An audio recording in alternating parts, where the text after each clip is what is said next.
अस्सलाम वालेकुम my YouTube family and welcome to my new vlog. कैसे हैं जी आप सब लोग? क्या चल रहा है आपकी लाइफ में? कैसे गुजर रहे हैं आपके दिन?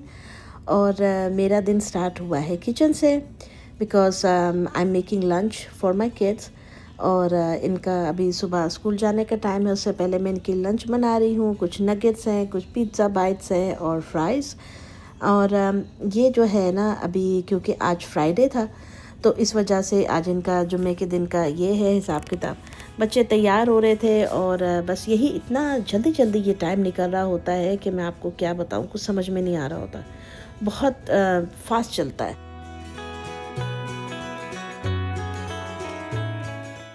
देखें, जो जुम्मे का दिन है ना, फ्राइडे, ये मतलब बहैसियत मुसलमान हमारे लिए बड़ा ही कीमती दिन होता है पूरे हफ्ते में। और इस हिसाब से जो आपको पता है, इसकी डिफरेंट इबादत होती हैं, अस्कार होते हैं। सबसे जो ज़्यादा जिस पे कहा गया है, ज़ोर दिया गया है कि दुरूद पाक आप जितना ज़्यादा नबी पाक सल्लल्लाहु अलैहि वसल्लम पे दुरूद शरीफ पढ़ें उतना ही कम है। आप बेतहाशा पढ़ें, और मैं कहती हूँ कि बग़ैर गिने पढ़ें, बस उठते बैठते पढ़ते जाएँ।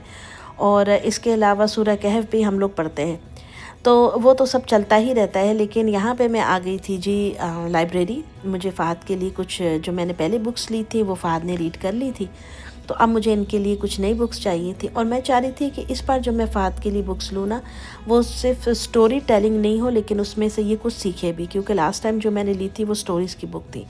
तो इस दफ़ा मैंने ली है जैसे things in my house and places of the world, और इस टाइप की चीज़ें, ताकि बच्चा आप कुछ सीखे भी। क्योंकि आप खाली स्कूल की पढ़ाई पे रिलाय नहीं कर सकते हैं। ये तो बिल्कुल ही नामुमकिन सी बात है कि आप सोचें कि जी हम स्कूल के ऊपर ही लगे रहेंगे तो ऐसा हो जाएगा। हाँ, मैंने शेप्स की बुक भी ली थी, आपने देखा, और एक मैंने डायनासोर्स की ली थी। ये भी स्टोरी नहीं है, लेकिन इसमें इसको पता चलेगा कौन सी स्पीशीज़ होती थी और ये वो। तो ये है कि प्ले में बच्चा कुछ सीख ले तो ज़्यादा बेहतर है। खैर जी, जब लाइब्रेरी से बाहर निकलें तो कुछ ऐसा व्यू नज़र आता है। बड़ी ही खूबसूरत जगह पे ये लाइब्रेरी बनी हुई है। दरिया है साथ में जाता है, और बड़ा ही दरिया का एक पार्ट है। इसको रॉक रिवर बोलते हैं, लेकिन ज़ाहिर से एक क्या कहना चाहिए, ये छोटी सी जगह बनाई हुई है, जिस तरह स्ट्रीम होती है या जो भी आप बोल लीजिए। तो खैर यहाँ से होके जो है ना, मैं फिर घर आ गई थी। और आपको पता है कि घर के काम का शुरू हो जाते हैं, और जुम्मे के दिन तो शलवार कमीज़ पहनना लाजमी बनता है। आप मज़ीद होमलेस कंडीशन में नहीं घूम सकते। तो अपना नहा धो के पाक साफ़ हो के कपड़े पहन के, तो एक अलग ही वाइब होती है इस दिन की। खैर जी, बाकी आपको पता है साथ साथ सारी काम मेरे चलते रहते हैं किचन के। ये यहाँ पे बच्चे बैठ के खाते हैं ना, तो ये टेबल तो डेली बेसिस पे साफ़ हो रहा होता है, डेली बेसिस पे, बल्कि 2 टाइम होता है, एक नाश्ते के बाद और एक खाने के बाद। तो इसका फिर ये हिसाब किताब होता है कि साफ़ रखें अपनी चीज़ों को, इर्द गिर्द को। और आपको पता है कि जब चीज़ें मैनेज नहीं होती हैं तो वो भी आपके ऊपर बड़ा अजीब इफ़ेक्ट होता है। बैकग्राउंड में जो टॉयज़ फैले हुए हैं वो ऑब्वियसली फ़हद ने फैलाए हुए, तो वो तो मैं उठा उठा के अब जो है ना तंग पै गई हैं सच्ची मुची। माशाल्लाह से वो खेलता रहता है, तो खैर मैं उठा देती हूँ, लेकिन स्कूल से आके फिर उसकी वही रूटीन होती है। अभी छोटा है, समझ जाएगा इंशाल्लाह। यहाँ मैंने डाल दिए थे चिड़ियों और परिंदों को खाना, क्योंकि इनको मैं लाजमी डालती हूँ डेली। खिलाने वाली ज़ात तो मेरे अल्लाह की है, लेकिन हम तो अपनी तरफ से ही करते हैं थोड़ा बहुत। तो यहाँ पे ये मौसम अच्छा हो गया तो दस्तरखान जो है ये बाहर झाड़ देती हूँ मैं। जो भी कोई इसके अंदर खाने पीने के ज़रात हैं वो चूंटियाँ वगैरह खा लेती हैं, तो चलो कम से कम कोई चीज़ ज़ाया तो ना हो। अब जो है यहाँ पे आप देख रहे हैं कि वो सफाई करूँ। अच्छा, मुझे बार बार देख मैं क्या रही हूँ कि कोई स्क्वेरल आई है, यानी मुझे लग रहा था जैसे कोई स्क्वेरल है। तो अब यहाँ पे अमेरिका में मौसम सम डेज़ तो बहुत अच्छा होता है, चेंज हो जाता है, लेकिन फिर एकदम से जो है ना ठंडक हो जाती है। मैंने कपड़े तो ये घर पे पहने हुए हैं, लेकिन सर्दी थी और हीट चल रही थी ऑब्वियसली घर के अंदर। कभी कभार तो घर में इतने टाइम वो काम होते हैं, आप यकीन करें कि बिल्कुल इंसान को वक्त नहीं लग रहा होता कि क्या करें क्या नहीं करें। और सम डेज़ जब आप ने सारा काम डन कर लेते हैं, फारिग हो जाते हैं, तो फिर थोड़ी सी बोरियत हो जाती है कि अब कितना बंदा कर ले काम, यार सब तो डन कर लिया अल्हम्दुलिल्लाह। तो यही बस ज़िंदगी के काम है। हाउसवाइफ जो है ना, मुझे लगता है ये जब तक हम सुबह उठते से लेके सोने तक हमारे काम ही चल रहे होते हैं नॉन स्टॉप। और बीच में थोड़ा बहुत रिलैक्स मिल जाता है, वो एक अलग चीज़ है। अच्छा, मज़े की बात ये देखें, मुझे हंसी भी आती है समटाइम जब हम लोग पिकनिक्स वगैरह पे जाते हैं। अमूमन मैंने पाकिस्तान में देखा है तो भी खाना घर से बन के जा रहा होता है, तो भी आराम तो नहीं है ना। बाहर से हम लोग कम खाते हैं, इस वजह से ये होता है कि जी जितने पैसों में घर में माशाल्लाह सारी फैमिली खा लेगी, बाहर वो बड़ा महंगा पड़ेगा। तो बस इन्हीं चक्करों के अंदर हम लोग देसी जो है ना वो रह जाते हैं, और यही काम हमारे चलते रहते हैं। खैर अल्लाह ताला से यही दुआ है कि सब घरों में रौनकें बरकतें कायम दायम रहें। घर से लेके जाएं, यहाँ बाहर जाके खाएं जो भी है, लेकिन अपनी फैमिली के साथ अच्छा टाइम गुजारें, ताकि आप लोग एक ऐसा दिन रखें, एक ऐसा टाइम हो आप लोगों का जब आप लोग स्ट्रेस फ्री हों, टेंशन फ्री हों।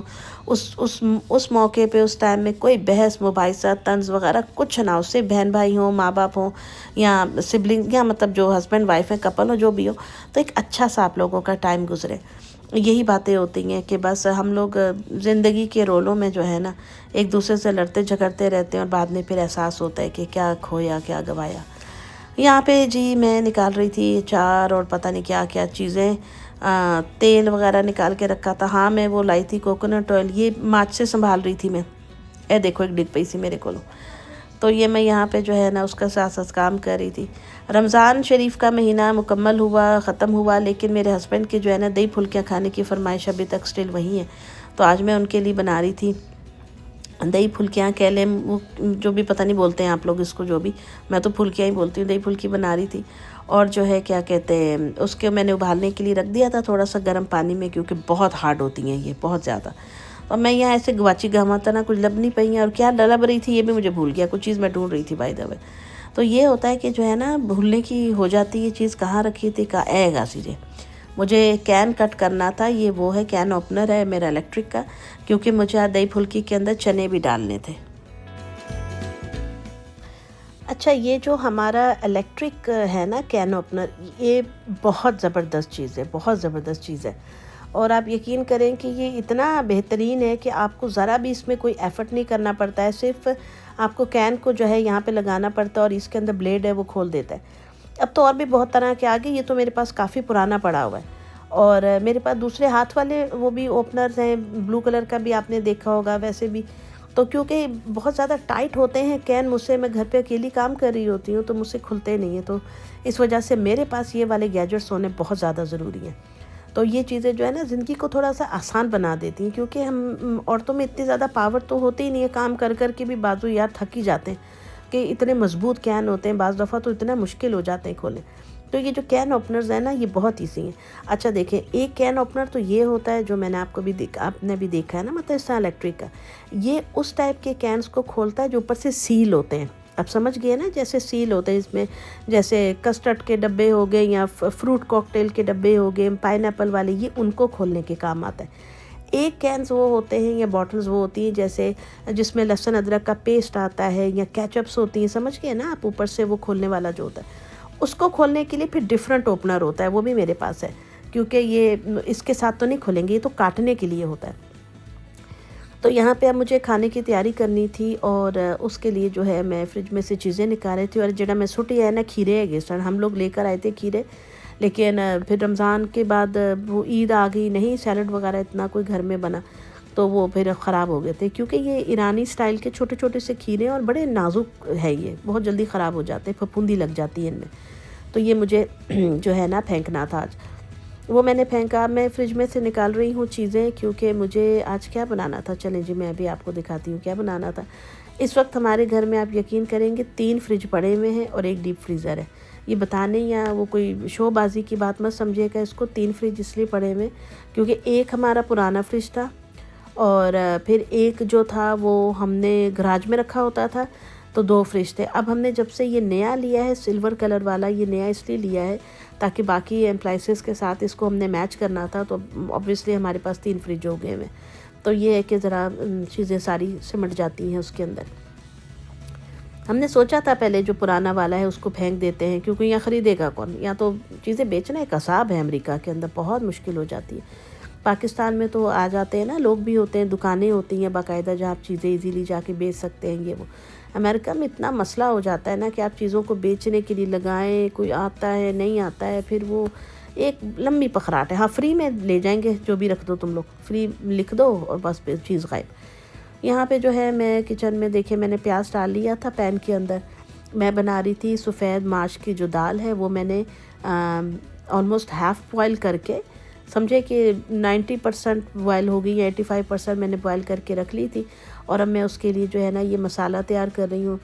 हर कोई डिफरेंट तरीके से बनाता है। कुछ लोग टमाटर प्याज में दाल डाल के भून के फिर पानी डालते हैं, वो भी तरीका होता है, लेकिन वो मुझे बहुत मुश्किल और अजीब लगता है, क्योंकि मुझे लगता है कि उसमें जो टमाटर प्याज का जायका बिल्कुल ख़त्म हो जाता है, क्योंकि दाल को गलने में टाइम लगता है।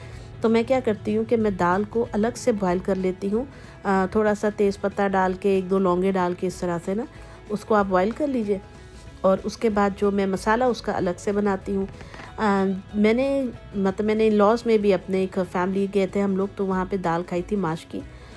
उनके यहाँ माश की दाल बिल्कुल डिफरेंट बनती है हमारे घर से। वो बिल्कुल सफ़ेद होती है, उसमें हल्दी नहीं होती है, और उसके साथ भुनी हुई प्याज होती है और हरी मिर्चें, बस टोटल ये दाल है उनकी। मतलब आप उसमें नमक होगा और हल्की सी लाल मिर्च हुई तो हुई, मतलब बहुत ही ज़्यादा वाइट किस्म की दाल।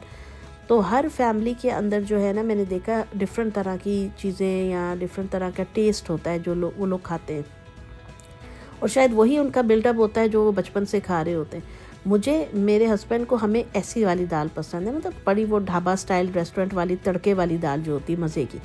तो मैं मसाला बना के, टमाटर, हरी मिर्चों का, प्याज, लहसुन अदरक का पेस्ट होता है, इसमें हल्दी होती है, थोड़ी सी मैं इसमें 1 चुटकी अजवाइन डालती हूँ, ज़ीरा, सूखा धनिया पिसा हुआ, और ये अदरक, मतलब बता दिया ना मैंने, हाँ, ये सब चीज़ें डाल के जो है ये दाल बनती है। आप ये इस तरीके से बनाइएगा, नमक अपनी मर्ज़ी का डाल के, आप यकीन करें आपको इतना मज़ा आएगा, इतना मज़ा आएगा कि आप कहेंगे कि दाल का तो टेस्ट ही बिल्कुल चेंज हो गया, मज़ा आ जाएगा खाने में दाल का। इसी रेसिपी पे आप चने की दाल का तड़का भी लगा सकते हैं, बहुत मज़ा आता है, क्योंकि दालें जो है ना वो अच्छी नहीं बनी और मज़ा नहीं आता फिर खाने का, यार ये मसला हो जाता है। और ये देखें, अब इसमें मैं नमक डाल रही हूँ। उस तरीके से आप नमक डाल लें अपने टेस्ट के मुताबिक। जब दाल आपकी बन जाए तो ऊपर से चाहे तो बारीक अदरक काट के डाल दें, नहीं तो धनिया डालें, और पुदीना भी कुछ लोग डालते हैं, वो भी डाल दें। ये पिसा हुआ खुश्क धनिया था मेरे पास, साबुत धनिया को मैंने पीस लिया था, और अब मैंने और पीस के रखना है, उसकी बोतल में डाल के रखूँगी, लेकिन ये थोड़ा सा मेरे इसमें पड़ा हुआ था ग्राइंडर में, तो वही मैंने जो है डाल दिया था। हरी मिर्चें भी डालें। ये बैकग्राउंड में जो आपको आवाज़ें आ रही है ना, कोई मोटर बाइक पे जा रहा है, यहाँ पे हैवी बाइक्स चलाते हैं, ज़ाहिर ज़रूरतन तो यहाँ कोई चलाता नहीं है। अच्छा, मैं ना दाल वगैरह का हाफ़ टर्न करके काम, मैं बच्चों को स्कूल लेने के लिए चली गई थी, और फिर उसके बाद जो है मैं जब घर आई तो मैंने ऑब्वियसली, आपने देखा था, मैंने वो उसका फुल्कियों का मसाला वगैरह सब तैयार कर लिया था, मैंने वो बॉयल कर ली थी। इसके अलावा मैंने थोड़े से चने उबाले थे उसके साथ। हालांकि कैन वाले चने काफ़ी नरम होते हैं, लेकिन मैं उसको ज़रूर थोड़ा सा बॉयल कर लेती हूँ, उससे और सॉफ्ट हो जाते हैं, इतने भी नरम नहीं होते खैर वो। तो साथ में एक आलू जो था उसको बारीक बारीक काट के बॉयल किया हुआ था, मतलब उबाल के बारीक काटा हुआ था, उससे मैंने डाल लिया था धनिया। और यहाँ दाल जो देखें वो हमारी माशाल्लाह से बिल्कुल तैयार हो गई, अल्हम्दुलिल्लाह ये है। और अब इसके अंदर मैं थोड़ा सा धनिया डाल दूँगी। अच्छा, आप इसमें मेथी भी डाल सकते हैं, कसूरी मेथी खुश्क होती है ना, वो भी हल्की सी हाथों पे रगड़ के मसल के डाल लें, वो भी सही है, पर मैंने नहीं डाली थी। खैर यहाँ पे डाल लेंगे धनिया। अल्हम्दुलिल्लाह बहुत मज़ेदार, बहुत टेस्टी और डिलीशियस जो है ये दाल बनी थी, अल्लाह का शुक्र है।